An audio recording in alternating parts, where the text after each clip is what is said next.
ಸ್ವಾಮಿ ಒಂದು ಕಡೆ ಕೂತ್ಕೊಂಡಿದ್ದಾನೆ. ಮೋಶೆ ಧರ್ಮಶಾಸ್ತ್ರದ ಪ್ರಕಾರವಾಗಿ ವ್ಯಭಿಚಾರ ಮಾಡೋ ಸ್ತ್ರೀ ಕಣ್ಣಿಗೆ ಕಂಡ್ರೆ ಕಲ್ಲಿಂದ ಹೊಡೆದು ಸಾಯಿಸ್ಬೇಕಂತ ಮೋಶೆ ಧರ್ಮಶಾಸ್ತ್ರ ಹೇಳ್ತದೆ. ಆ ಧರ್ಮಶಾಸ್ತ್ರ ಅನುಸರಿಸುವಂತ ಕೆಲವು ಮನುಷ್ಯರು ಆ ಸ್ತ್ರೀಯನ್ನು ಹಿಡಿದುಕೊಂಡು ಬಂದು ಯೇಸುವಿನ ಹತ್ರ ಬಂದು ನಿಲ್ಲಿಸಿದಾಗ ಯೇಸುವಿಗೆ ಹೇಳ್ತಾರೆ, ಒಳ್ಳೆ ಬೋಧಕನೇ, ನೀನು ಸರಿಯಾಗಿ ಬೋಧಿಸಿದ ನಮ್ಗೆ ಗೊತ್ತು. ಆದರೆ ಮೋಶೆ ಧರ್ಮಶಾಸ್ತ್ರ ಪ್ರಕಾರವಾಗಿ ವ್ಯಭಿಚಾರ ಮಾಡೋ ಸ್ತ್ರೀಯನ್ನ ಕಂಡಾಗ ಕಲ್ಲು ಹೊಡೆದು ಸಾಯಿಸಿರಂತ ನಮ್ಮ ಧರ್ಮಶಾಸ್ತ್ರ ನಮ್ಗೆ ಹೇಳ್ತದೆ. ಮತ್ತು ನೀನು ಈ ಅಮ್ಮನ ಬಗ್ಗೆ ಏನ್ ಹೇಳ್ತೀಯ ಅಂತ ಯೇಸು ಸ್ವಾಮಿ ಹತ್ರ ಬಂದು ಕೇಳಿದ್ರು. ಸ್ವಾಮಿ ನೋಡಿ ಏನು ಮಾತಾಡ್ಲಿಲ್ಲ.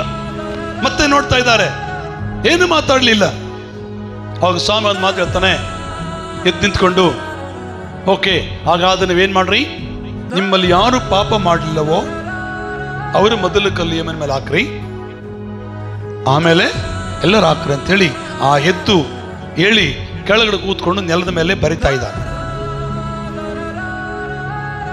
ಹಲ್ಲೆಲೂಯಾ ಹೇಳಿ, ಹಲ್ಲೆಲೂಯಾ. ಇವಾಗ ಮೋಶೆ ಧರ್ಮಶಾಸ್ತ್ರ ನೆರವೇರಿಸಬೇಕು, ಆ ಸ್ತ್ರೀಯನ್ನು ಬದುಕಿಸ್ಬೇಕು. ಯೇಸು ಆ ಮಾತು ತೆಗೆದಾಕಂಗಿಲ್ಲ, ಈ ಸ್ತ್ರೀಯನ್ನು ಕೂಡ ಸಾಯಿಸಂಗಿಲ್ಲ ಅಂತ ಕ್ಲಿಷ್ಟಕರ ಪರಿಸ್ಥಿತಿಯಲ್ಲಿ ಇದ್ದಾರೆ ಯೇಸಯ್ಯ. ಆ ಸಹೋದರ ನಿಂತ್ಕೊಂಡಿದ್ದಾಳೆ ಮುಂದೆ. ಅವಾಗ ಯೇಸು ಹೇಳ್ತಾನೆ, ನಿಮ್ಮಲ್ಲಿ ಯಾರು ಪಾಪ ಮಾಡಲಿಲ್ಲವೋ ಅವರು ಮೊದಲು ಕಲ್ಲು ಹಾಕ್ರಿ ಅಂತ ಹೇಳಿದಾಗ ಕೆಳಗಡೆ ಕೂತು ಬರೀತಿರ್ಬೇಕಾದ್ರೆ ಕೈಯಿಂದ ಅಲ್ಲಿರುವ ಜನರಿಗೆ ಒಂದು ಭಯ ಉಂಟಾಯಿತು. ನಾನು ಪಾಪಿ ಅಂತ ಅವರಿಗೆ ಅರಿವು ಬಂತು, ನಾನು ಪಾಪಿ ಅಂತ ಅವರಿಗೆ ಜ್ಞಾನೋದಯವಾಯಿತು, ತಿಳುವಳಿಕೆ ಬಂತು. ಅವಾಗೆಲ್ಲರ ಕೈಲಿರೋ ಕಲ್ಲುಗಳು ಕೋಲುಗಳು ಅಲ್ಲೇ ಹಾಕಿ ಎಲ್ಲರೂ ವಾಪಸ್ ಹೋದ್ರು.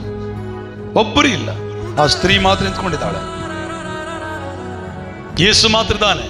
ಮತ್ತೆ ತಲೆ ಎತ್ತಿ ನೋಡಿದಾಗ ಆ ಸ್ತ್ರೀ ಇದ್ದಾಳೆ, ಇಲ್ಲಿ ಯೇಸು ಇದ್ದಾನೆ, ಇಬ್ಬರೇ ಇದ್ದಾರೆ, ಮತ್ತೆ ಯಾರು ಇಲ್ಲ.